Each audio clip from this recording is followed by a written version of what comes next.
kindness, and they work with ex-offenders.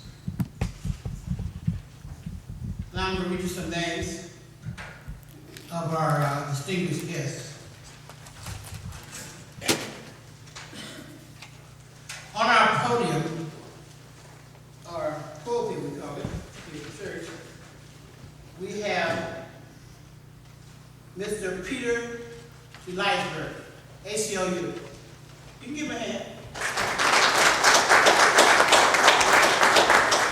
And you know our distinguished minister and the co-chairman of the CAB, Citizens Advisory Board, Mr. L. Marshall Moultrie. Also, the esteemed minister of the Imperial Church of Christ. The man that gave the invocation is our leader, our elder, and that is Mr. Robert McKenzie.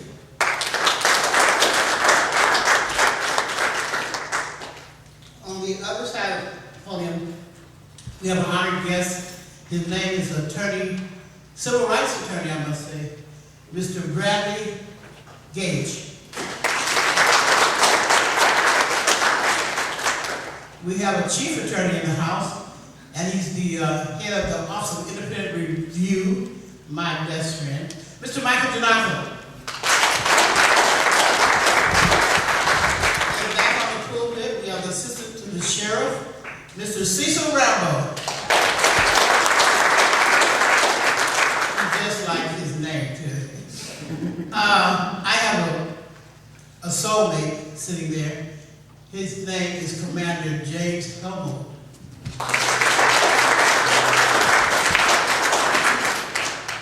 David was a man after God's own heart. This man is very religious. Sheriffs come to pray with him. Him and I met, and I felt the spirit. So that's Mr. James Helmo. We have Mr. Joseph Fidel. He's the man that takes care of everything. All I have to do is call and say, I didn't get this. He says, I'll take care of it. And he does. And he did. Give him another hand. This man on the end that I'm introduced has to truly partner with CAB. He's the man responsible for all these white shirts and black ties you see here. Lieutenant Val Rosario. And with him is his honor sergeant and production name? Lloyd McBride. Brad. You get that?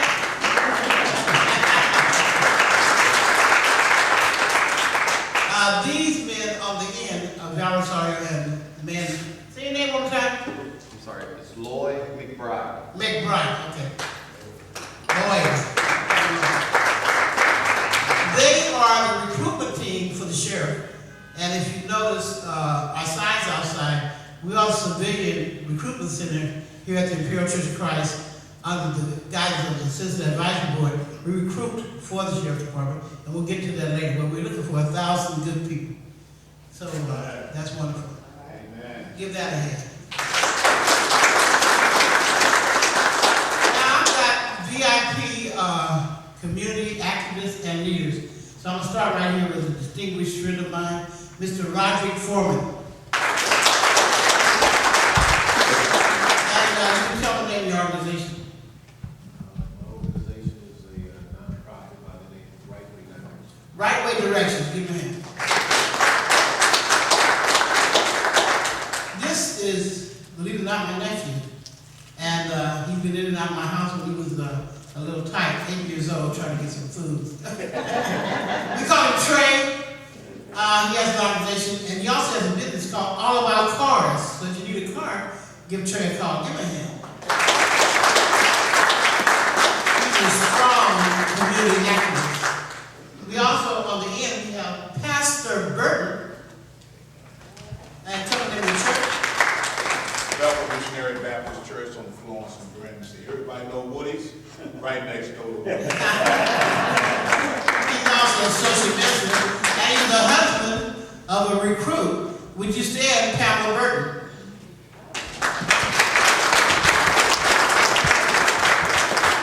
Pamela Burton has the distinction of being one of my first, actually Sheriff Leroy Baca's first recruits. I'm gonna ask someone, you, Ms. McGlynn, to go get Stephen McKnight first. I want to have him step in. Is that Sheriff Department? Yes, sir. Up front. And then say your name. I'm Joe Stevens, Captain Joe Stevens. Joe Stevens, Captain Joe Stevens. And I think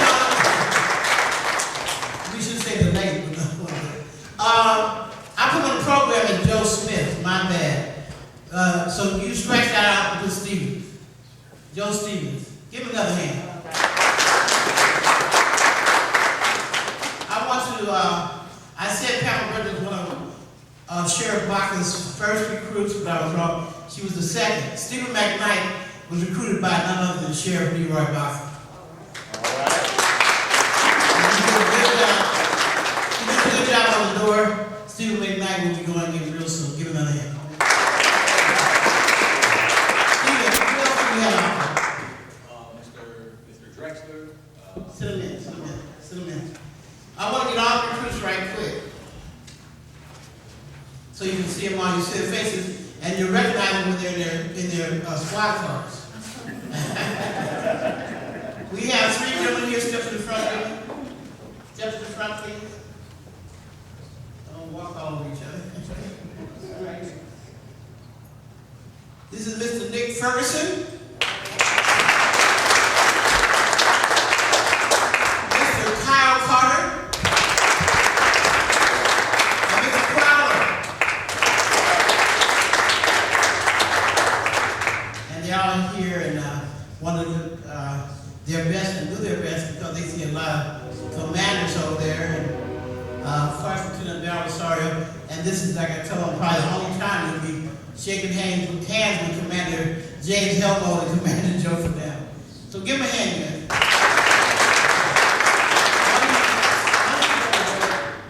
The rest of you take a seat. And with that, without further ado, I'm going to let the CAB board have 1 minute to tell you what their duties are. And we're going to start with Dr. Shirley Raven. Just tell me what you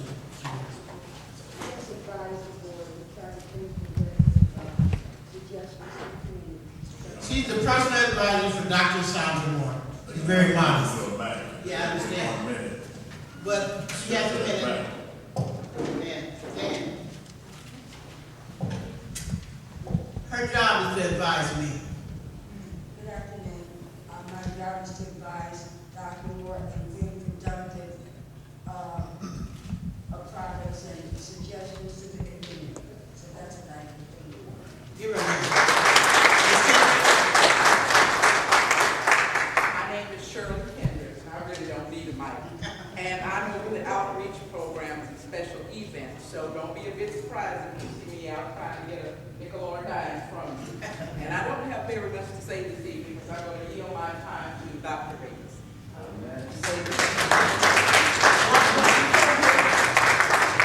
My name is Ron Herbert, and I work in the real estate profession, and I'm advising Dr. Moore on her housing and transition of basically housing and transition of homes for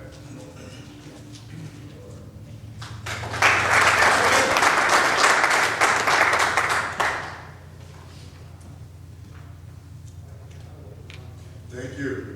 It's a pleasure to be part of CAB, and thanks for yielding the time. I am an attorney. I've done civil rights litigation for quite a while. Probably killed us. I am also a physician, and my role with CAB is to do a little legal advice, but also to be involved with the medical care in the county jails. And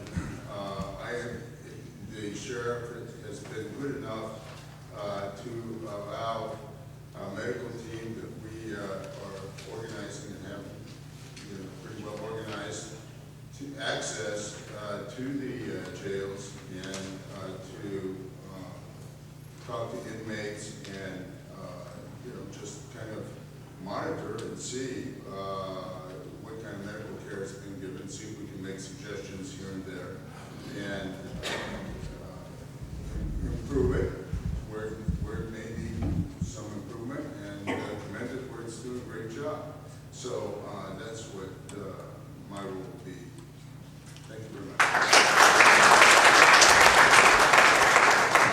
Okay, with that, I think I said to everyone that Mr. Moshe Douglas is co-chair of the Citizen Advisory Board. I am your chairwoman, Dr. Moore, and thank you. Enjoy. I'm turning it back over to you.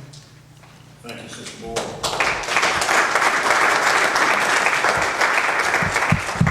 My job with CAB is to make sure that the cab is lubed and greased, that it's a smooth machine, and that it runs perfectly fine. So I have the toughest job in town to work with these individuals here, but it's a pleasure to work with such a team. Tonight, we're going to have 4 speakers that's going to come before us. And then after their speeches, then we will open it up to the community for questions. We'll have a mic set up for you to speak from that mic. Our first speaker tonight will be civil rights attorney Bradley Gage. Give him a hand.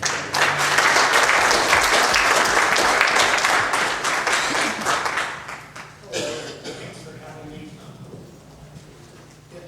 My experience as a civil rights lawyer started 27 years ago, but unlike most civil rights lawyers, most of my experience has been and still continues to be representing law enforcement officers. I'm probably the most pro-law enforcement plaintiff civil rights lawyer I've met. And you gain a lot of insight that way. First of all, I personally believe the majority of law enforcement officers are amazing people.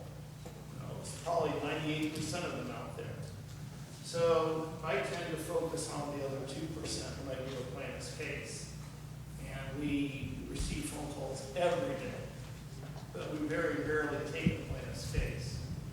And we basically have a conservative bent towards representing officers. So we look for certain things.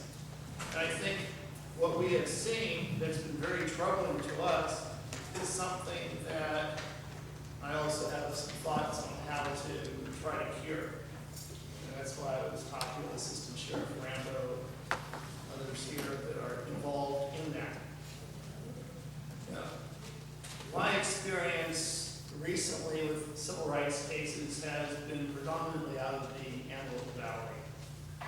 And the first case that I had that got a lot of media coverage was I represented a man who, according to many witnesses, he was handcuffed, he was cooperative. The sheriff's deputy beat him. Actually, there were 3 deputies, but one in particular beat him when he was in handcuffs. He used a lot of racial slurs during that time frame. In that case, we took to trial. We succeeded, had a very good-sized verdict, and it spawned other cases. People started to hear about us and called, and the next big case that came in, which some of you may have seen on television, took place out in the Antelope Valley at the hospital, where we represent a family where the father was going through open heart surgery, got confused, and he left the hospital and against doctor's advice. So the family couldn't get him back in. They actually called for the sheriff's deputies. And when the deputy got there, the first guy, you'll see, fortunately it's on a videotape, he basically punched the son in the face and starts hitting him. And other deputies came. By the time they were done, my client had multiple fractures in his face area, his head area. And again, there were a few comments made of a racial nature. So that kind of gained some prominence, and from that, well over 100 people from the Antelope Valley have called us, each with a complaint of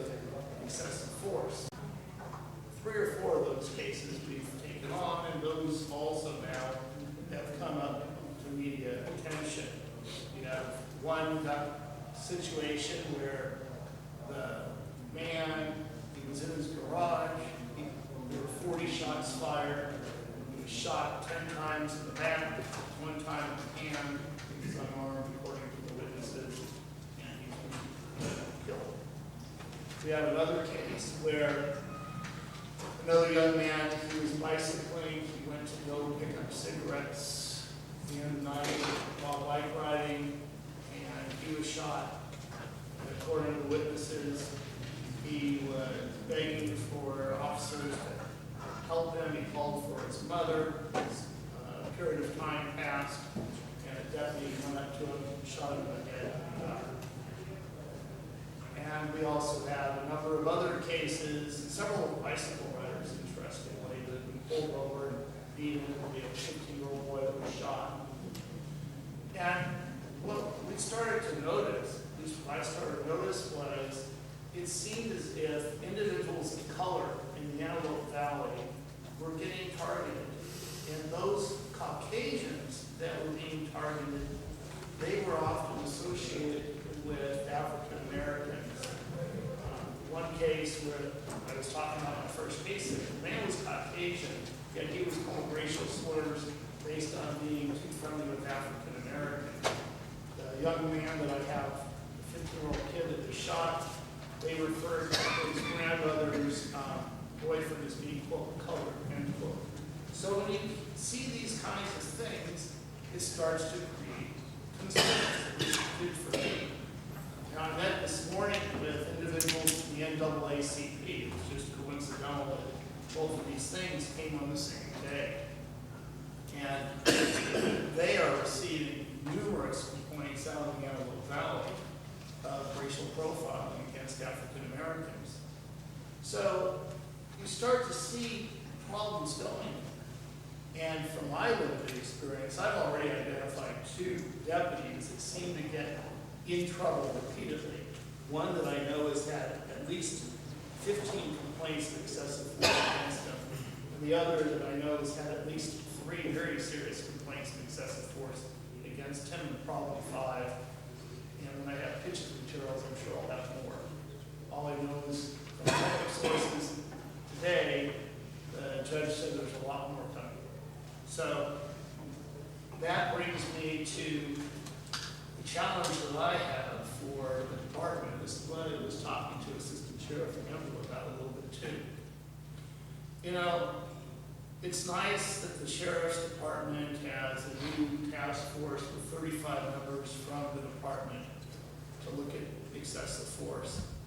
But I personally think that's not going to be very helpful. And I'll tell you why.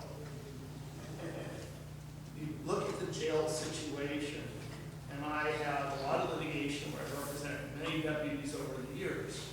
And from that litigation, it's very clear that going back to 2004, 2005 timeframes, there were numerous reports that in the men's central jail, particularly on the 3,000th floor, there was a disproportionate number of excessive force complaints, especially on the PM shift. This was reported all the way up to the top folks in the Sheriff's Department, and nothing apparently was done. And that's gone on for years.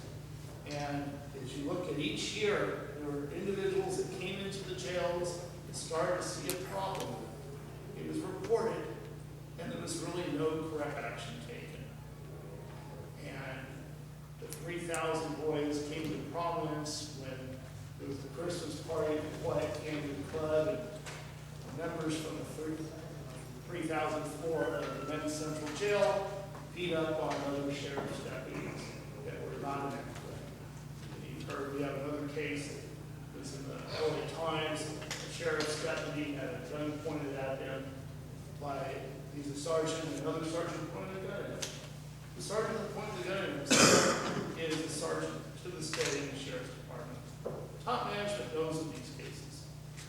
So I don't see a task force that just is of the Sheriff's Department being very useful, because they already know this.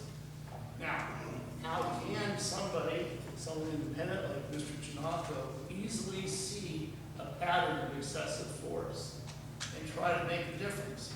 Well, the Sheriff's Department has what's known as the PPI, the Personal Performance Index. And the PPI is a computer-generated document. LAPD has a document known as the Teams 1 and Teams 2 reports. And what they have is they have a summary of every time an officer has a complaint of excessive force against him or her. Now, many fine deputies will have 2 or 3, maybe even 4 complaints, depending on where they're working, what they're doing. And a lot of times people make complaints that are just unfounded. Most people don't. But if the Sheriff's Department did what the LAPD did years ago, they go through all these complaints in the PPI index. It's very easy to do. It takes a task force of a few deputies.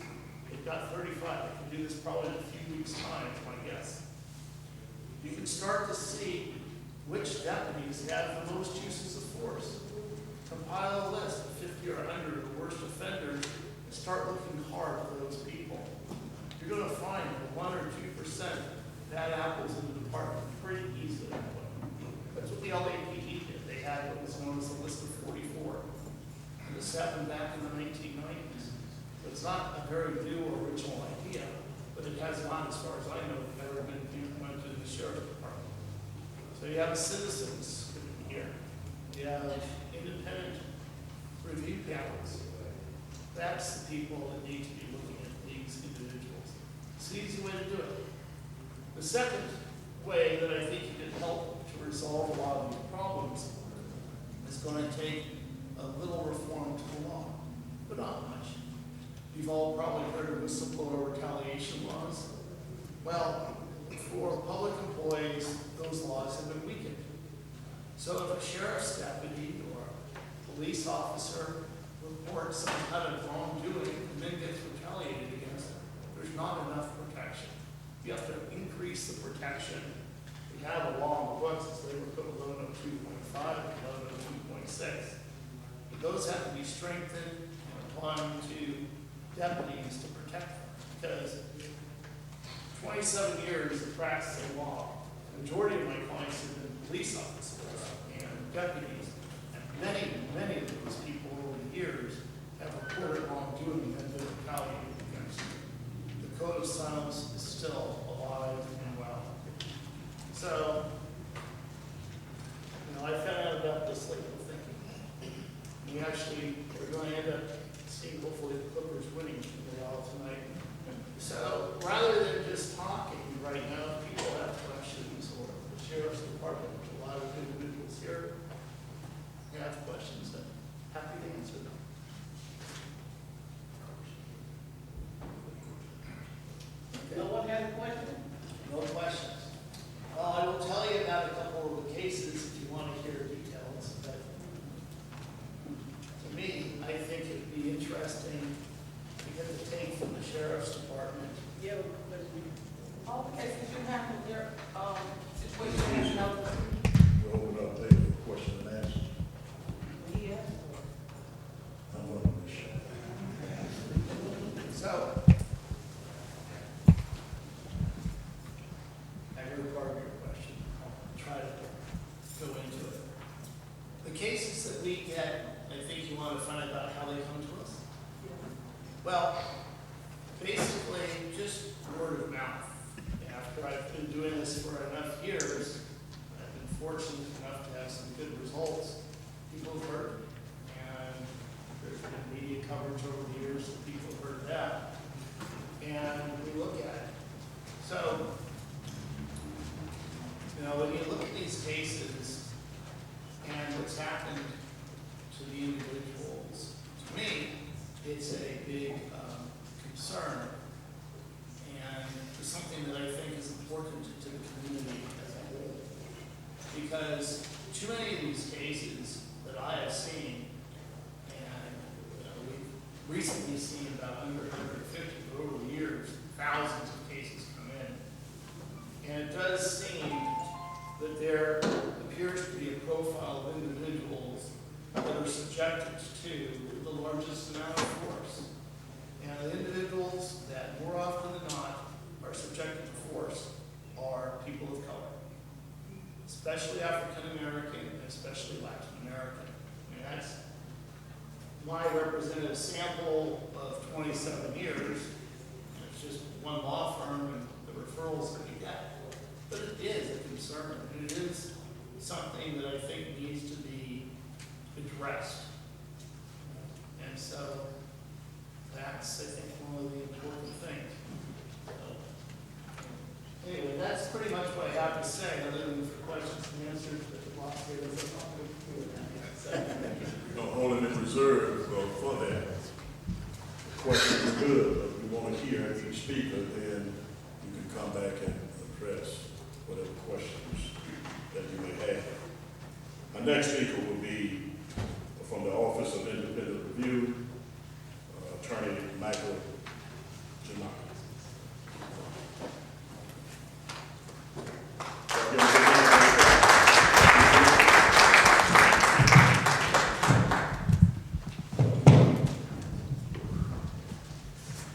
Good evening. It's great to be back in this wonderful place of worship and place of meeting.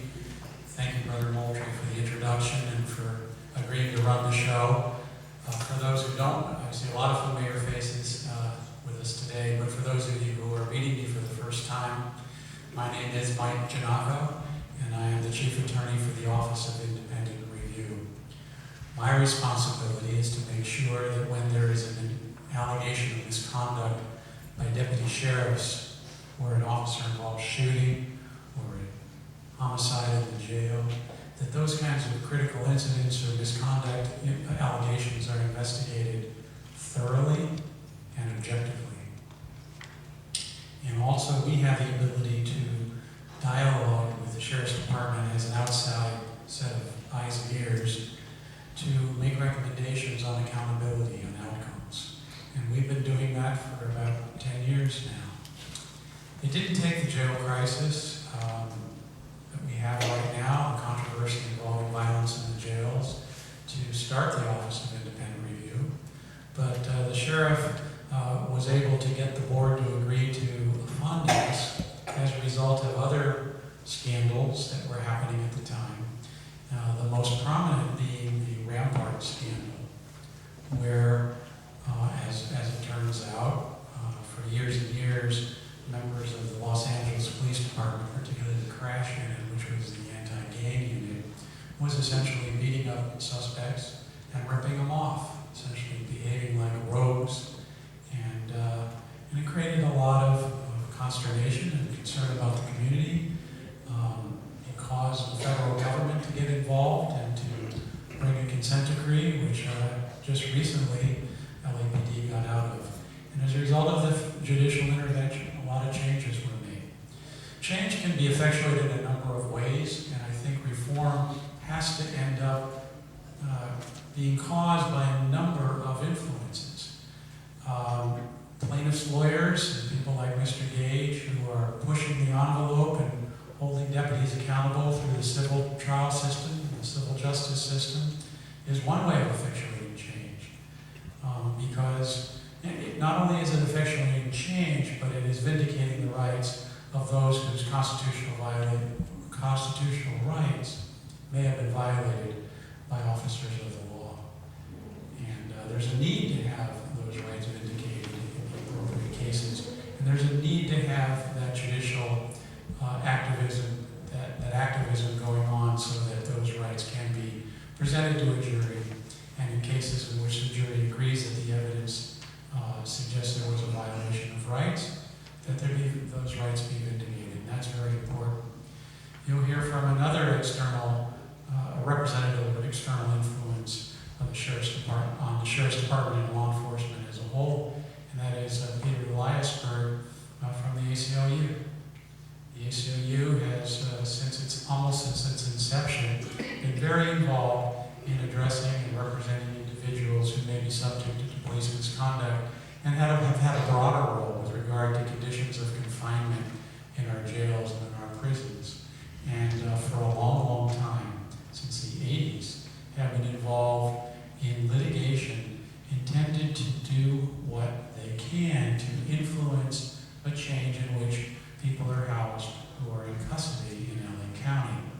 and as a result of a lawsuit that they filed a long, long time ago, they have played a prominent role in ensuring that the jails are held to at least some standard, some constitutional standard. And, we have not been on the planet, or at least not been on the scene as long as they have. And some of the reforms that they have caused to happen have made the jails a better place. And certainly, had it not been for their involvement, meaning the ACLU, we would have jails in LA County that would be much worse than they are now. And I can just give you a couple of examples of that have happened just in the 10 years that I have been watching the jails. If you go to Men's Central and jail, and I would recommend any of you who are interested in learning more about the situation in the jails to do so, there's nothing like a visit to the jails that will open your eyes to somewhat what's going on there. But in the time that I've watched, when we first got on scene, for example, at Central Jail, many of the cells are designed for 4 inmates to be in one cell. And then there are a number of other cells in which it was designed that 2 inmates be in those cells. But because of inmate population, because of the inmate population rising earlier in 2000, 2001, 2002, 2003, 2004, the department decided to place 6 inmates in the cells designed for 4 people. And decided to put 4 inmates in the cells designed for 2 people. And that kind of overcrowding contributed significantly to the tension, to the violence among inmates, to the violence or the use of force by deputies on inmates, and it wasn't good. In addition, the inmates were being housed in parts of Central Jail and other parts of the jail facilities where they were not supposed to be housed. There was never an intent when the facility was designed in the early 60s to have inmates housed on a permanent basis in the day rooms, for example.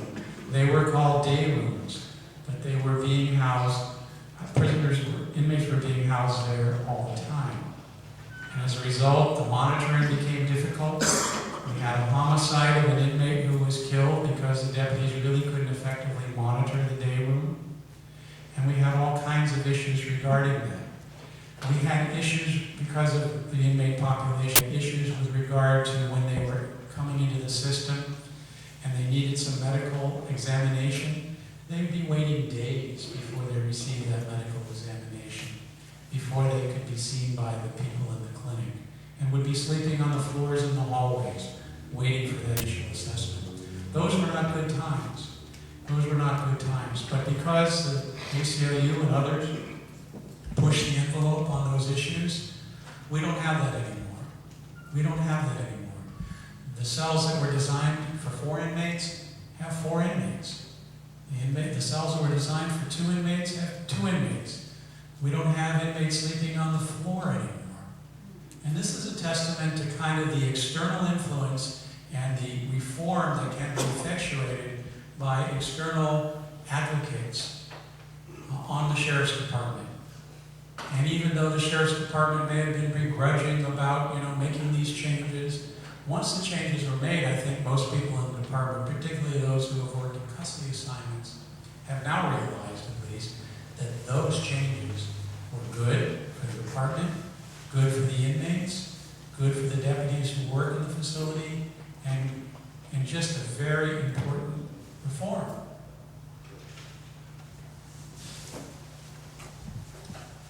I'm giving you this perspective because I think that things always need to be looked at in perspective. Are things perfect in the jails today? Absolutely not. Absolutely not. Is there a need for further reform? Absolutely. Do the facilities meet the standards of today? Particularly Central Jail was built in 1961. No, they don't.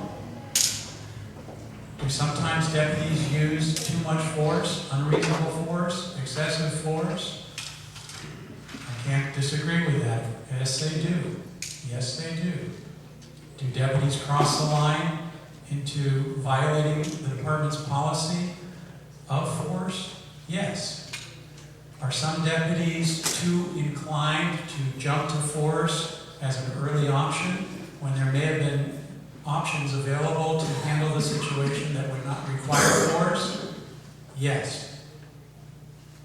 Yes. So all of these things are important to accept and understand and not necessarily challenge. Those are true. That being said, my experience has been in cases both in patrol or in the jail. And let's focus on the jail. When the evidence has shown that a deputy has gone too far and used excessive force, that deputy has been held accountable.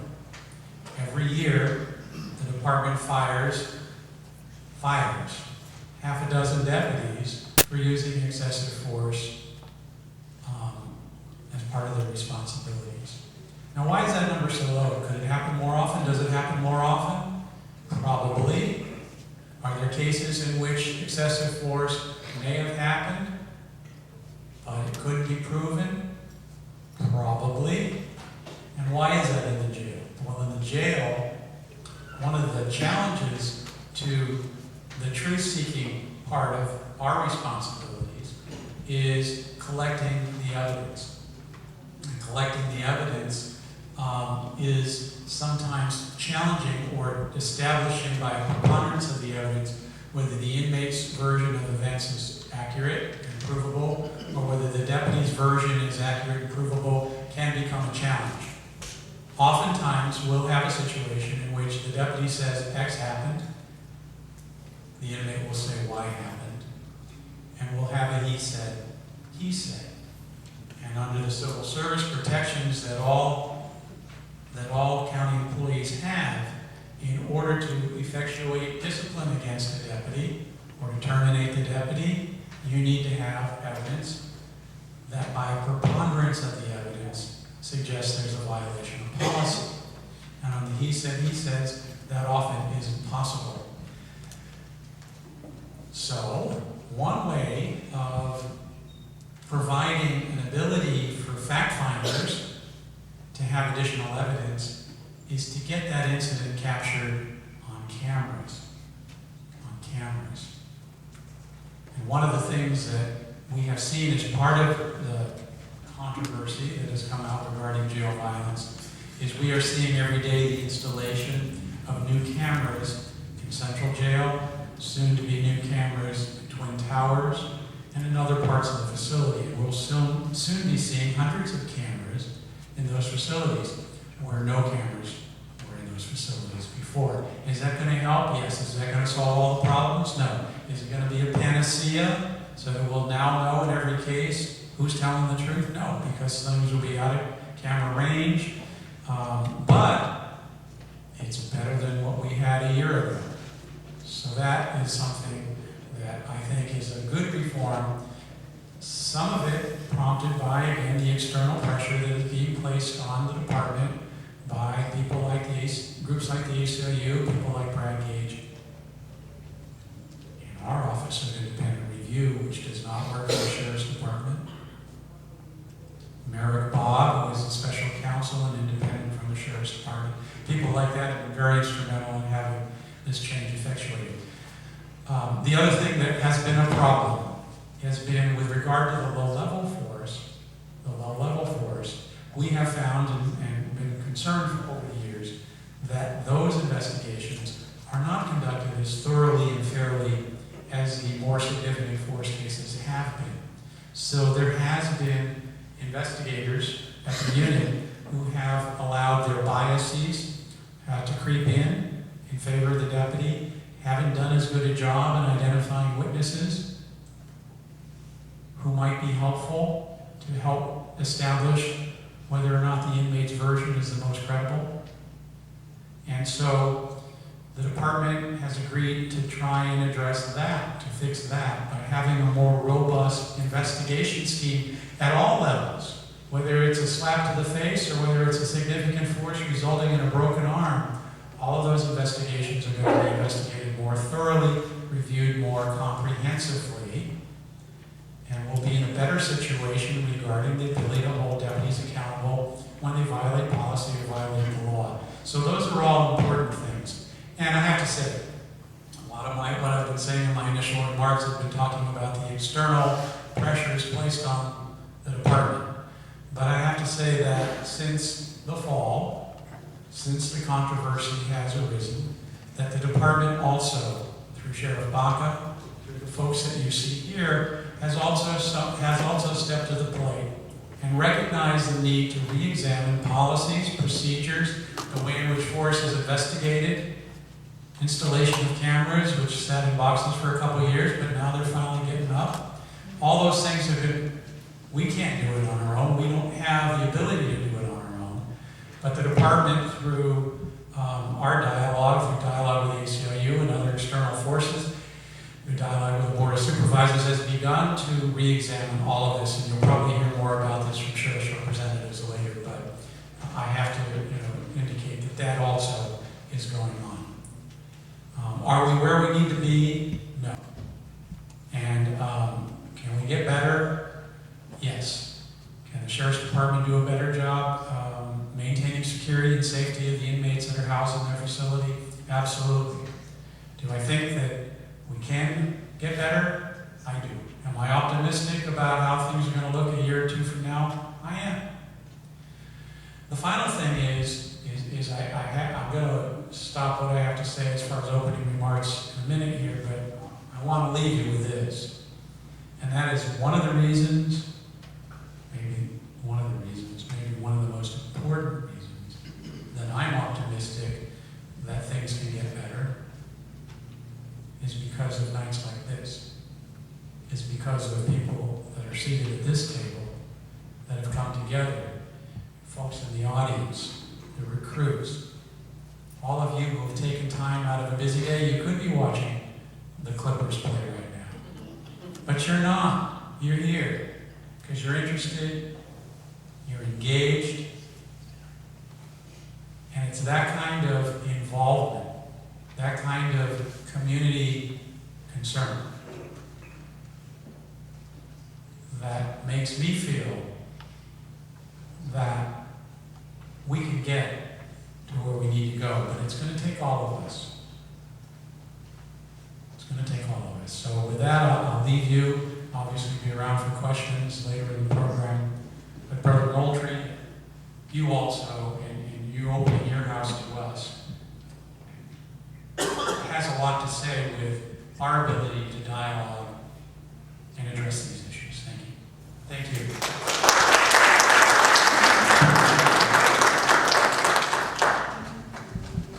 Next speaker come to us from ACLU, Attorney Peter Isaac.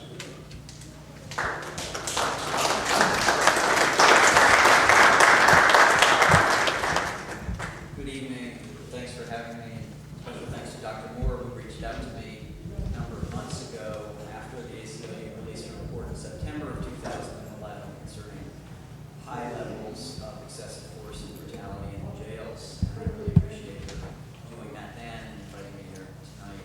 I'm the legal director of the ACLU of Southern California. For many years, we have been going into the jails, pursuant to court order, talking to inmates, talking to sheriff's deputies, custody assistants, looking at conditions in the jails. And for a number of years, we've been concerned about a variety of things, which includes gross overcrowding, 6 people crammed into cells that were probably too small for 4, but are definitely too small for 6, inmates sleeping on the floor, the clear violation of the 8th Amendment, horrendous treatment of the mentally ill, basically a view that the Sheriff's Department and Department of Mental Health, in fairness, it's not all the Sheriff's Department, but they basically estimate that there are 12% of the inmates in the central jail have significant mental illness problem. You can't find an urban jail in the country that an expert won't say doesn't have 20%. 25% inmates with mental illness. Everybody knows that a lot of people who have mental illness get involved in the criminal justice system, so the idea that they're treating 12% of their inmates as having mental illness and giving them treatment is unfortunately laughable, but very distressing. So this is another issue that we've been concerned about. But about 4 to 5 years ago, we became very concerned. What we started to see was an increase in the reports of deputy on inmate abuse that we were seeing and hearing about, from inmates, and also basically what I would call deputy instigated inmate on inmate abuse, in which cell doors would pop open, as it were, even though those cell doors are controlled from the deputy booths, and inmates from rival gangs would happen to be right in front of the cell door when it popped open. So both deputy on inmate abuse and deputy instigator or deputy arranged inmate on inmate abuse. And the more we started hearing about it, the more we noticed a number of things. One, we were getting reports with similar patterns from people who were not in at the same time, who were not in the same cells, who were not even in the same modules or even the same jails. So there was no possibility of them getting together and collaborating, reporting, coming up with these stories. People at different times, different places, Men's Central Jail, Twin Towers. And there were a variety of patterns we saw. Deputies yelling, stop resisting at inmates who were handcuffed and lying prone and not doing anything on the floor while they were being beaten on, was one large one that we saw. We saw patterns where deputies would respond to inmates looking at them the wrong way, or simply standing up and saying, hey, wait a minute, I'm supposed to get medication, I didn't get any, or why aren't we getting showers? We're entitled to get showers, and the response to that was pepper spray in the face or other uses of force. So we saw these patterns. And again, as I said, when you start to see patterns among people who don't talk to each other, don't know each other, and are in jail at different times, a good investigator knows that even if some of these are untrue, that there is a core of truth to these, because you don't see this kind of thing over and over and over again. We put out a number of reports over the years. In 2008, we had an expert on mental health and correctional systems come in and say that there were significant problems in the treatment of mentally ill in the jails, force disproportionately used against the mentally ill, and deputies not trained to deal with the special problems that the mentally ill present. The response from the Sheriff's Department was basically silence. We were taken on a tour of the jails in front of the judge who was the cases involved, told everything's great, everything works fine, no problems with the treatment of mentally ill. And what was so depressing about this is we said this in 2008, and finally, in January 2012, Sheriff Baca went in front of the Board of Supervisors and said, guess what? Force is disproportionately used against the mentally ill in the jails. And he reported that we need more deputies who are trained to handle the mentally ill. Well, we said that 4 years ago, and the response we got from the Sheriff's Department was basically everything fine, everything good, no problems here. In 2010, we put out 2 reports, both of which contained a number of concerns that we had about the jails, with significant amounts of discussion about violence and deputy on inmate abuse in the jails. The response of the Sheriff's Department, primarily through its spokesperson, was the ACLU exaggerates, inmates lie, there's not really a problem, but in the occasional case where there's a problem, we take care of it and the inmates are appropriately disciplined. Finally, in September 2011, we put out a report, and I think the major difference between that report and other reports was it didn't rely, a vast number of the reports in there were from inmates reporting these kinds of abuses, but there were civilian eyewitnesses who finally came forward. They told us personally they were terrified of doing it. Some of them told us they weren't afraid of the inmates in the jails, they were afraid of the deputies. But they came forward and finally said, I can't take it anymore. What I see in these jails is beyond the pale, and I have to talk about it, and I have to speak about it, even if it means that I'm going to be retaliated against, even if it means that I may not be able to come into the jails anymore. So they spoke about it, and the Sheriff's Department's first response was not true, ACLU exaggerates, and a variety of other efforts to try to undercut the credibility of the people who came forward. But what did these civilian eyewitnesses have to gain from making up stories? For those of you who may think, well, inmates don't tell the truth, that they have a lot to gain by making bad about the deputies, what does a volunteer tutor who comes into the jails to teach people have to gain by lying about 5 different force incidents that he witnessed, and he was never once interviewed by sheriff's deputies or anybody else from the Sheriff's Department in the use of force investigation? What does a chaplain have to gain? A chaplain who knows that he could lose his ability to go into the jails or have his credentials revoked, as previous chaplains were, for speaking truth about what he saw in the jails. What does he have to do? What does he gain by making up stories? So we finally had civilian eyewitnesses who came forward. And another thing that was really interesting about those civilian eyewitnesses, we had 2 chaplains who came forward and 1 volunteer tutor who came forward. And of those 3, 2 of them had witnessed in either one very significant use of force incident or another in occasions less significant uses of force, but I think 5 of them, of those 2, never once interviewed for use of force in investigation. So if you don't interview the civilian eyewitness and all you end up is the he said scenario Mr. Giannacco talks about, well, if that's all Mr. Giannacco knows about is the inmate said I was beaten up and the deputy said no, the inmate was combative, but you don't bother to talk to the civilian eyewitness, you're not really interested in getting at the truth. One chaplain watched while a number of deputies beat the heck out of an inmate. And what happened was there was a sergeant who knew that he was there, and 4 or 5 deputies who knew that he was there, but not one of them told and revealed that he was there, so he was never interviewed in force investigation. That is an organization, or at least a group of people, that has no interest in getting at the truth. If you want to get at the truth, you interview the civilian eyewitness who saw the event. One more pattern we saw. I don't consider myself an expert in law enforcement, but I do talk to a lot of people who work in the area. I talk to people who work in corrections. I've actually interviewed a guy who was for many years in law enforcement, made a mistake and ended up in the jails, but he's probably got about 120 hours of training of how you deal with somebody who was, potentially violent or actually poses a threat. Your goal in that situation, if you're doing proper law enforcement, is to bring the situation under control, get the limbs under control, and put cuffs on the person. But what we saw over and over in these situations where inmates were getting beaten was the deputies would rush to the scene in massive force and use fists, kicks, and flashlights and just beat on people. That's not the way you respond, even if the inmate was in the wrong, even if the inmate started a force incident. The proper response is to bring that inmate under control. But over and over and over again, what we saw was a massive deployment of deputies coming and just inflicting punishment for the sake of inflicting punishment. You don't kick somebody in the face to bring a violent situation under control. If you outnumber the person, you bring the limbs under control, and you cuff them. But I have talked to people in the jails, people who I supervise have talked to people in the jails whose faces are beaten to a bloody pulp. And even if it's true that they initiated the situation, the force was entirely improper because that's not how you bring a situation under control. So we saw these things, and we saw them over and over and over again. And finally, because we had civilian eyewitnesses coming forward, it was harder for the Sheriff's Department to say the ACLU exaggerates and the AS lie. So finally, the Sheriff's Department started to say, well, maybe there is a problem. The Board of Supervisors has appointed a Citizens Commission on Jail Violence. The FBI is in the process of investigating the excessive use of force in the jails. And so I'm hopeful that we will finally see some progress in this area.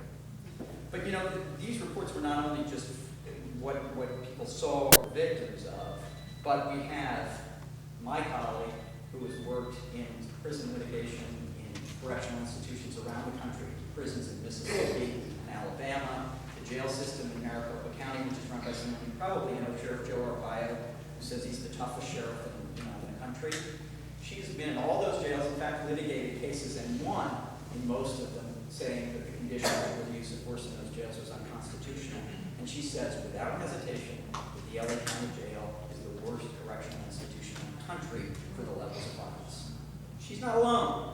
Tom Parker, who was the former second in command at the FBI field office, who was the supervisor of the Rodney King investigation that you all know about, for the federal investigation of the Rodney King beating, reviewed a ton of material and talked to witnesses, victims of brutality in the jails, and he concluded that he'd never seen anything like what goes on in the LA County jails.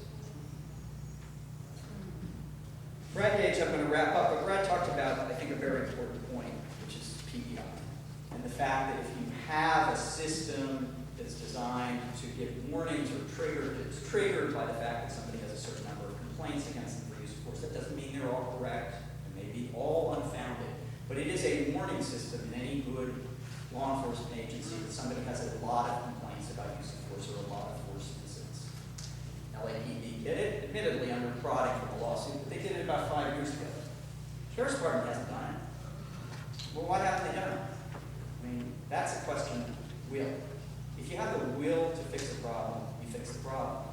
So why do they not have this system in place? When it's commonly known that this is a good way to identify problem officers, maybe it's only because you retrain them. Maybe it's just a training problem. Maybe this is not an officer who's a bad officer because he's ill-willed, but maybe he doesn't understand when you can use force and when you can, or what's the proper trigger. But that's a system that you put in place if you're serious about ensuring that brutality is not a common problem. Talk about will. Mr. Janako referred to cameras sitting in the box. Well, everyone said it. Sheriff Baca said about 10 years ago, yeah, we need cameras in jails. But nothing's been done about it. Twin Towers is the newest facility in the LA system. And I don't even know if they wired it for cameras, but they certainly didn't put in very many. Well, that's not new technology. And when Twin Towers was built, they easily could have put cameras in. Inmates come to us all the time and said, my heavens, I wish we had cameras in here. I wish we had cameras so you knew what happens to us. So if the inmates are the malefactors, why is it that they're the ones who are saying they want the cameras? The sheriff department had the power to put the cameras in, they never did. Finally now they're doing it, and I'm glad they are. But you ask yourself, where was the will to put those in the beginning? One other thing about PPI. Inmate complaints. I mean, if you want to track problems with officers, again, you should want to track inmate complaints. Sheriff's Department does not put inmate complaints in deputies' personnel folders. That's not true for patrol officers, but it's true for inmates, for deputies who work in jails. Why is that? Well, if you don't want to know that lots of inmates are saying certain deputies do this over and over again, that's a good way not to know. You don't put it in there. And it's a good way to ensure that criminal defense lawyers never find that out. Mr. Gage referred to something called pitches. Well, pitches is supposed to allow defense lawyers to find out about complaints about deputies. But if you don't put the complaints in the deputy's folder, the criminal lawyer never gets it. And the criminal lawyer doesn't have a chance to say, I need to talk to these 5 or 6 or 7 or 10 other inmates who allege that this deputy, who is now claiming that this inmate, my client, abused him. I want to talk to those 10 other inmates who says it didn't go down that way. It started because this deputy beat me. Now, that's will. It's not hard. They put the complaint in the inmate's folder. It's just as easy to put it in the deputy's folder. But they've chosen not to do that. Year after year after year, they've chosen not to do that. So it's a question of will. There are things that can be done to fix this problem. I agree that cameras are some of them. I agree that having basic teams too for the sheriff's department is part of it. Another huge part of it is basically you send a message to your deputies that this is not okay behavior. But if investigations happen where the civilian eyewitnesses aren't interviewed, and you're going to come to the conclusion it was just a he said, she said, he said, so I guess the deputy's exonerated, you're not sending a message that you're serious about rooting out the deputies who are doing the wrong thing and getting to the root of the problem. The last thing I'll say, I talked to somebody fairly recently who was a visitor to the jails. You may have seen a story in the LA Weekly, he was the covers. He was a visitor to the jails. He ended up getting dragged into a break room because they said he had a cell phone. He shouldn't have had a cell phone. It was a criminal charge. He ended up getting pulped by 5 different deputies. He was a visitor to the jails. The deputies all claimed that he assaulted them. The kid's 5'6", about 165 pounds. At least 2 of the deputies are, buff gym guys. The idea was preposterous. But that was the story. One of the deputies is somebody who I have seen 7 different similar allegations against. Still works for the department. And the DA accepted the deputy's version and filed criminal charges against the visitor to the jails and said he assaulted the deputies. But then, his defense lawyer, who was top-notch, brought to the DA's attention one of the deputies, who's the guy who testified at the preliminary hearing, and said, this guy assaulted us. Has about 7 different complaints against him for this kind of behavior. The story just didn't fit. The defense lawyer found some people who were in the waiting room outside where this guy was beaten up. They corroborated his story, not the deputy's. And the deputy dismissed the charges. Now, what does that say? 5 deputies were prepared to testify that this one person assaulted them. The deputies knew that they could go to trial with the jurors that were inclined to believe law enforcement for good reason, because there are a tremendous amount of really good people in law enforcement. But they know that they have got going in. They knew that they had 5 deputies who testified that this guy assaulted them. And the DA dismissed the charges.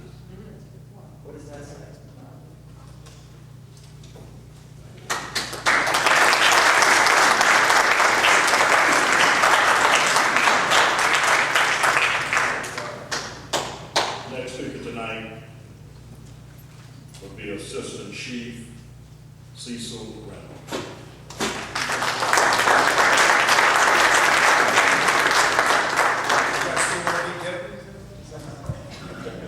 I hope they will. Well, I'll say this. I mean, just like Mike Giannaco said, that things have to be placed in context, and I will tell you that this is my 31st year in the Sheriff's Department. This is my 53rd year here as a community member.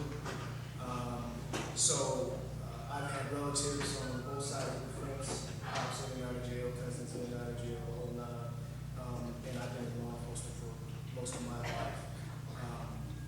And I told Brad earlier that perhaps if not for guys like the ACLU and guys like Brad, I might not be in this rank, in this department, in this country.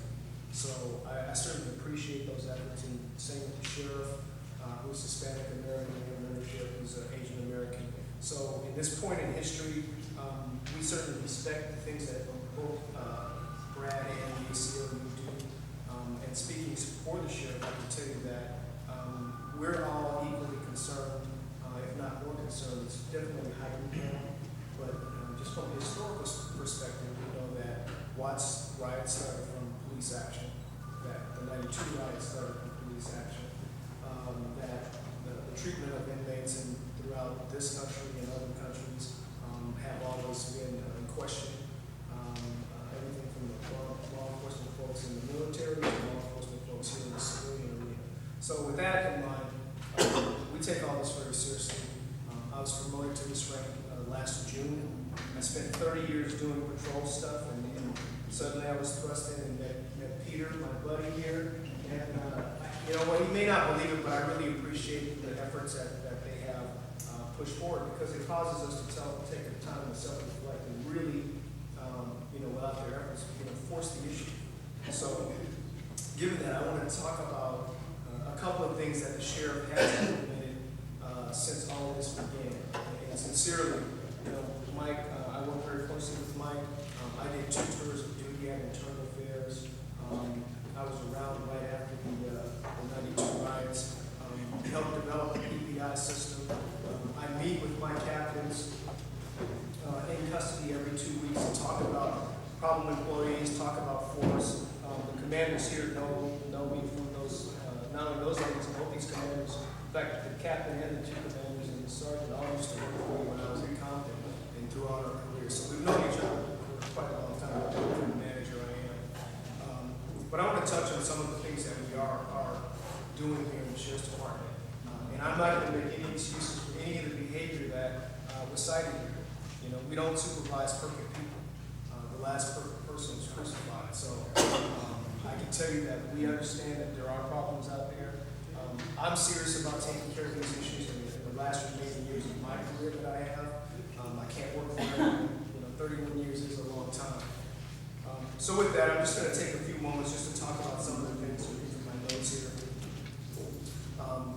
We've implemented some cultural changes within custody. One is inmate relations.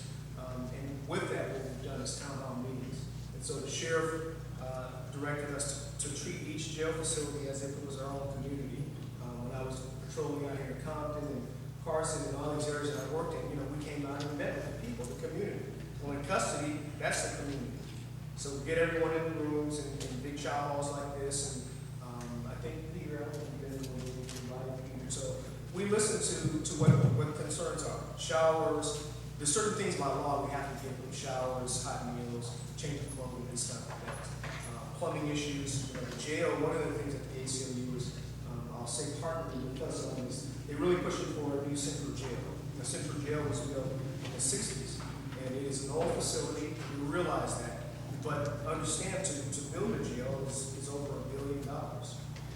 It's a lot of money. We've suffered $100 million annual budget cuts for the last 3 fiscal years. Yes, our budget is large, but $100 million is quite a bit of money. And it's very, very difficult to meet some of these challenges with those kinds of budgetary constraints. But in terms of inmate relations, we're really trying to build a different relationship with the inmates in custody. By having the town hall meetings. I spent all day today going out to different fire camps, and with the realignment, the fire camp inmates will be coming from LA County rather than from the state prison system. We've implemented education-based incarceration inside custody, in which literally thousands of inmates have 17,000 in custody today. And of those 17,000, roughly 3,500 are the new non-nons that have been realigned here, sentenced to local custody. So 17,000 inmates, and they have a capacity of 22,000. On a daily basis, there are education-based incarceration classes going, in which inmates are allowed to go into the classes and teach. They're taught life skills, GED instruction, English as a second language, vocational skills. So these things are all available to them literally 16 hours a day.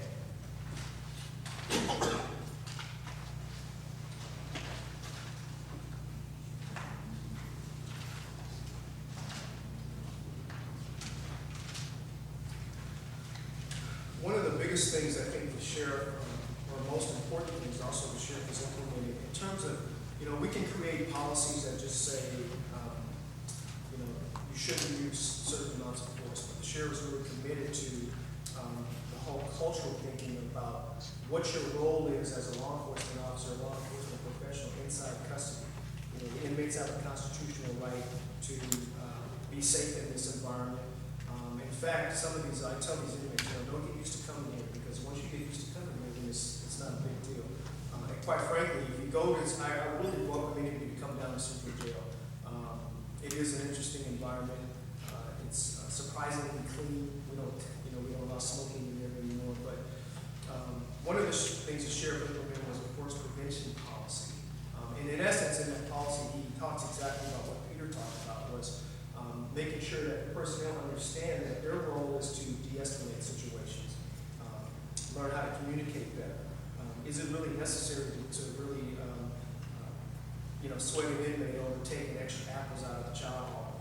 Or maybe he got, a heavier sentence than he thought he was going to get, and he's really upset, and he knows he's getting ready to go back to state prison.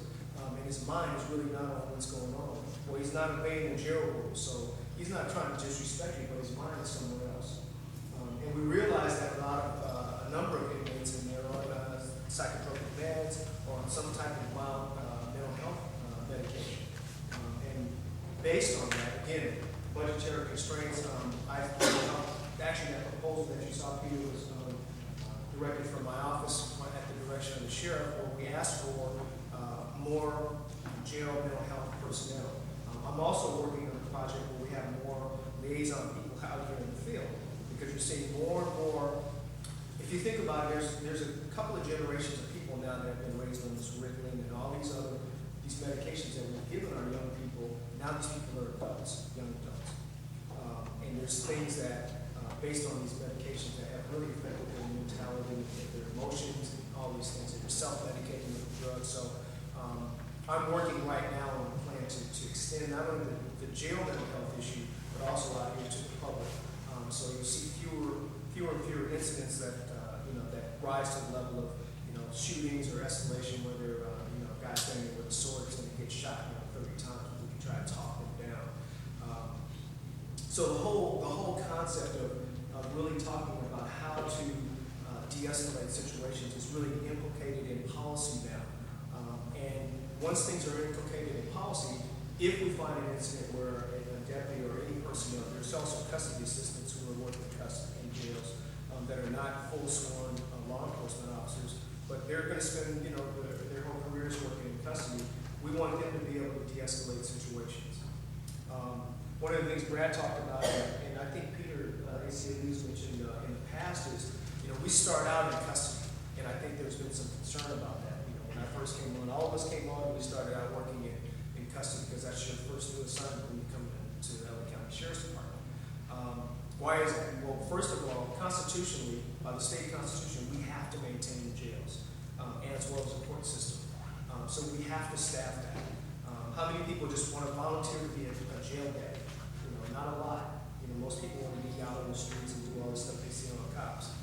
So we have them do their first stint in custody. However, the Commander's Task Force and Commander Fennell can talk in more detail about that if you want, about having a two career track program where those who want to remain in custody can do can stay in custody, become a sergeant, a lieutenant, a captain, all the way up to division chief inside custody. And so you're more committed to the whole process, to the whole constitutionality of what's going on and what's required of you and your staff inside custody. Another thing with females, what we find is that young women that come into custody, usually when they're younger, when they're single, no children, you know, the longer you stay in custody, guess what? You get a husband, you got children, life changes, you don't want to go to patrol. So as we move forward in time, we may see more and more women coming out to patrol sooner, directly from the academy. Just so you guys can get all that patrol stuff and get these things that are mandated out of the way, and then you can start your families later on. So those are the things we're looking at. We're really concerned about that. Again, we have to work with the unions on those issues, and Commander Fennell as well as Commander Helmo have been tirelessly working and talking with our union officials on those very issues, as well as policy changes. So I just really want to reinforce with everyone that we're taking this very seriously. The whole PPI system is a pointer system, and it covers more than just complaints. And also, every time you use force and it's documented, I can tell you how many times you've used force and which unit you were working at when you did it. I can tell how many times you've been actually the subject of an internal investigation, how many times you've been sued, how many times people have commended you. So this is actually a very good management tool. The challenge for me at my level is to make sure my captains are paying attention and saying, hey, Cecil, you know what? You've had 5 uses of force in the last 15 days. What's wrong? We pull these cases and we look at them and then call you in earlier, sooner than later, and pay attention. And that's what these guys are beating us up about. You got people that you know are screwing up and you're not doing anything about it. And that's what we're intending to do with that system. So with that, I hope that you guys really understand that, yes, we're going to take our lumps. You know, we're not perfect, we realize it. Peter and Brad, I've been with before, you know, and so my mom used to be, with me, not me, with me. But we're willing to change. I think the sheriff's willing to change. I certainly am, especially being in custody, for the first time in a number of years, and with the level of responsibility I have. And, 3 stars does give me a little bit of authority to do some things. So I have fired people. It's not a pleasant thing to do, but sometimes you just gotta go. With that, I think I might be the last speaker in more than 10 questions. I'm not sure. So thank you guys very much.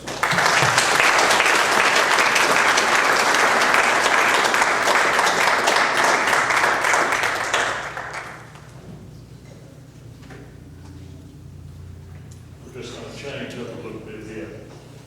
A whole lot of walking going on in the house. How's everybody doing?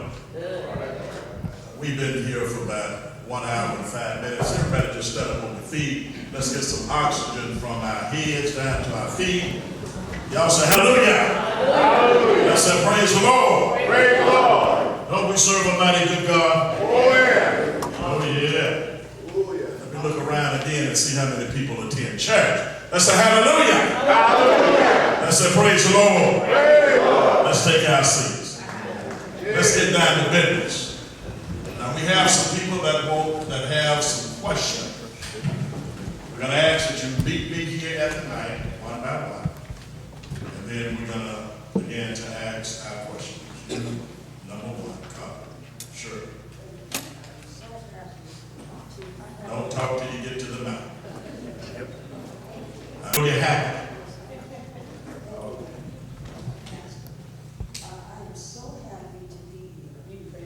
I'm so happy to be here. Thank Gage and Jeanette Garland and the changes. I think I got the answer to your question, then I'm going to ask you a question. When you have a situation...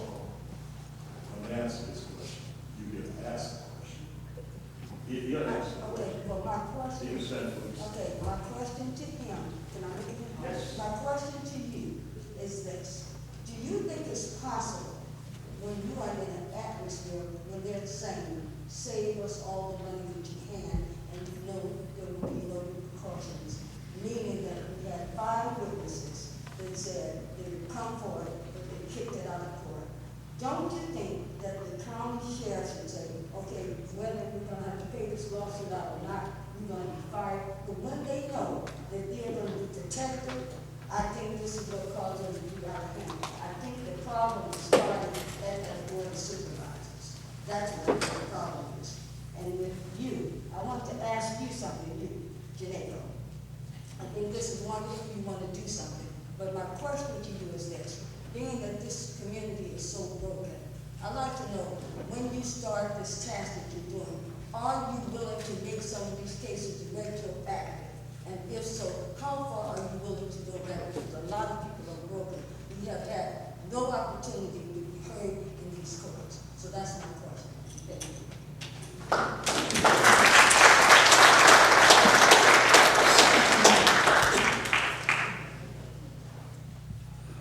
Thank you for your question. I believe that you were talking about how far back we can go with regard to some maybe historical concerns or allegations. And it's interesting, administratively, if the department had already investigated it, the time may have run out. But if the department does not know of these earlier concerns, there may be something that can be done. So if you have information or you know people that have information, let's get the information and then we'll figure out what to do with it. But one question, what if you can show that they knew but they whitewashed it like he talked about, whereby they never were able to get any justice? Even though, like you say, maybe they heard about it, but if they recovered it, what good is it? I think it's time that people begin to feel restored. Agreed with you. And I hate whitewashing. So if we have some whitewashing that has happened, it's imperative that I know it, and then we will see what we can do about it. But you presenting that issue and getting that message across about the need to get information is critical. Thank you. Thank you.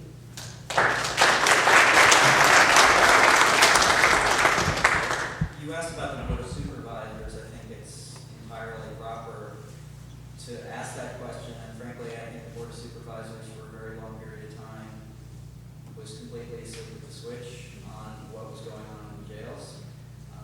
When I spoke in front of the board of supervisors after they issued our report in September 2007, one of the supervisors said to me, well, why did you need to go forward with this report? Why couldn't we have a dialogue about these issues? And I said, respectfully, supervisor, the last two reports we did, I sent them to you personally and to your justice deputies, and I requested meetings with all of you. I never got a phone call or email back from any of you. I'm glad that the board of supervisors is now set up. There are actually some really impressive people on the commission, and I'm hopeful that they will do a good job. But frankly, the board of supervisors, I think, was really asleep at the switch on this one for years, and I think that that's not to their credit. Yes, come to the back. I'm just standing this floor right.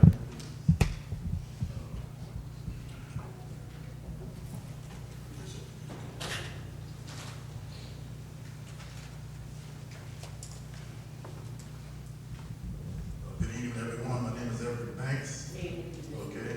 I would like to know what kind of mandatory one-on-one main intervention does the Los Angeles County Sheriff have in place to change the behavior of what you might call untruthful, socially maladjusted, stressed out deputies who can't cope with job situations? That's the first question.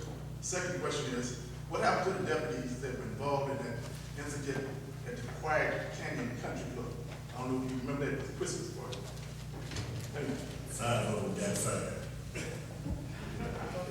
They lost their jobs. They did. Thank you. The other question about one-on-one, we have an employee support services unit within the department, department psychologists that meet with the personnel and go over issues with them. So we do have that. We also have career integrity workshop issues where we have life skills training for the deputies about really learning, teaching tactical communication skills.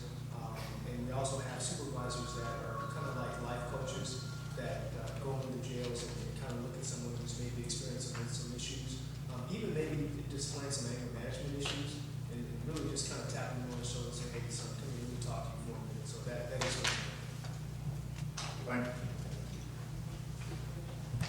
you talk about the culture and changing it, and that's kind of what I talked about too.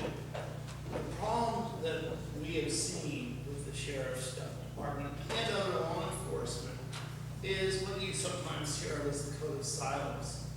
And what you see with deputies, and I just saw it in the Pender trial, where there were 3 deputies basically trying to say the same story. Fortunately for us, they got a little mixed up, and they started contradicting one another, and the members of the community that saw what happened didn't. But what happens is there's a lot of pressure put on by deputies on deputies. There's a culture where it's us against them. And so they want to protect themselves. And often you'll find deputies amongst themselves, they don't see white, black, Hispanic, they see green and tan. And it's green and tan on the one side, and it's the dirtbags on the other side, which is how they look at members of the community. And everybody is a gang member. You know, in the Antelope Valley Hospital case, when my clients were, they called the deputies. My client had a sweatshirt on with a hood, so he was automatically presumed to be a gang member. He's never been in a gang, he's never been arrested, and his face was rearranged, and he's going to have permanent injuries from it. So there's this culture, but then the deputies try to often write reports that support one another, so that, you know, you get to the thing, like Peter was saying, 5 individuals are all going to testify to something that's untrue. It's test a line, and there's a lot of pressure on the deputies going all the way up. And then you have organizations like the Vikings or the Regulators, which you may not know what these are, but the Vikings came out of the Linwood Station, and Judge Terry Hatter referred to them as a neo-Nazi white supremacist group. It cost the department $9 million to pay for all the training. Well, those regulators, those Vikings often became regulators. One of the cases that we had with a sergeant pointing a gun at another sergeant, a white sergeant pointing a gun at a triracial guy. My client, who was a sergeant with a gun pointed at him, he's been complaining about these guys that are Vikings and regulators. And the man who pointed the gun at him, he's Viking number 91. They have a number. He's regulator number 11. So they just changed the name of the supremacist group in my mind. And you know, that's a case where Cecil and I know each other from that case, because my client went to him and always thought of him as a mentor. And you know, I actually like Cecil as a person very much, and I have a lot of respect for him. But you look at other individuals in the department, and they did other things where basically this was a racial gun pointing in my mind, and virtually nothing was done with the sergeant. I'm not allowed to say what was done, but the Times reported a little bit on it, fortunately independent from anything we had. And according to the Times, there was very little done to them. So you talk about culture, you talk about punishment, it goes all the way to the very top, and how there's protection for these gang-like groups within the department's a big problem. That's what you get. The retaliation laws need to be changed. It's where you need the PPIs, like Peter said, to talk about enforcing the jail, because these individuals all start in custody. And that's also what Cecil and I were talking about, is that the problem is you get individuals in the jails, like the 3,000 boys.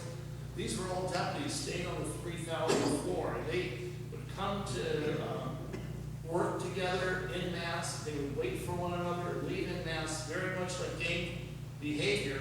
And when supervision, in mid-supervision, tried to change it, they got told, you're not going to change this at the very top. And those people leave the jails, they're hardened, they go on the streets, and you get people on the streets getting beaten for no reason. That's a big problem.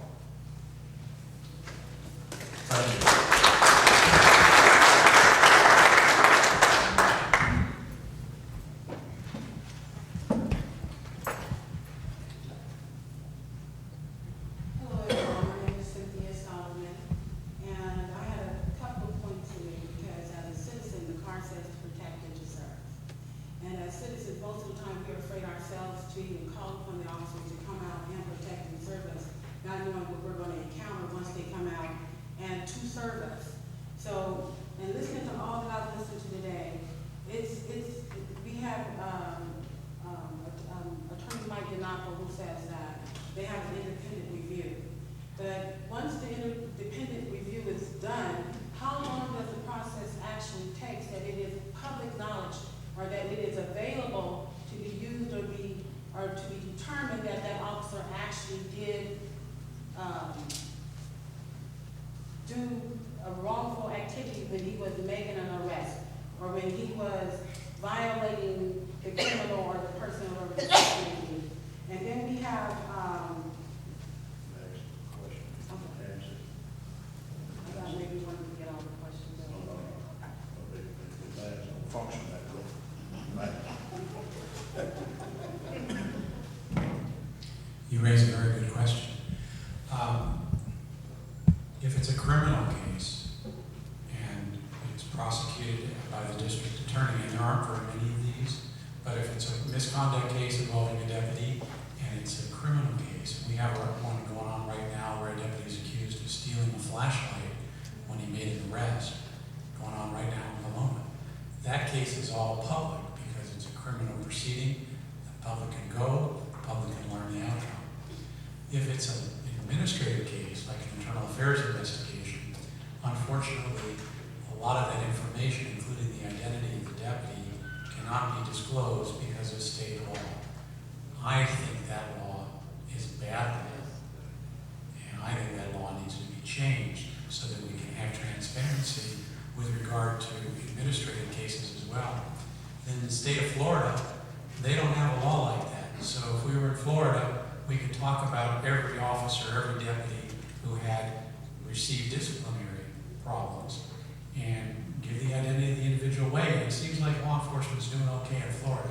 So it wouldn't be the end of the world for law enforcement. But the unions and the associations have fought this tooth and nail and are against changing the law in the way I suggest. But you all are the public and can make change. We are the public, and we make the payments to the police officers. We pay the police officers payments, their paycheck by our taxes that we pay. And I think that anything that they do should become public knowledge because we pay them, just like we pay the teachers or any other public service or government service that's out there. And so what's going on now is that we have officers who are able to be at a scene and be involved in an investigation and be able to come up and say, I refuse to give a statement and have to be admonished to give a statement. And they're doing a public service that's being paid by the public. So what do we do to change that situation? When you have a situation where you can't tell or you can't expose what the officer has done, you can't give public knowledge of the report of the final outcome of his situation, then what, and he has no limit as to the amount of admonishment or the amount of criminal actions he can be involved in or excessive use of force, what do the police department intend to do to correct that? Is that for me as well? Yes. Again, your points and your concerns are well taken. And I want to be a little more clear. If a deputy gets in trouble and is subject of an administrative investigation and he gets a 5-day suspension or demotion, or if he's even fired, we can't tell that to the members of the general public. But if you are the one who has been transgressed, if you are the citizen or the individual who has been violated or subjected to violence or misconduct with regard to a deputy, you can learn the outcome of those cases as an individual. So that information is available. And we have an ombuds office. You can come to our office and we can tell you the outcome if you are the individual. These rules are loosely known as the Pitch's Rules and the Peace Officers Bill of Rights. And I have represented hundreds of officers protecting them, and I've represented dozens if not hundreds of people on the other side. And here's one of the big problems with the confidentiality for the public to know knowing things. For example, today I was in court on a pitcher's motion.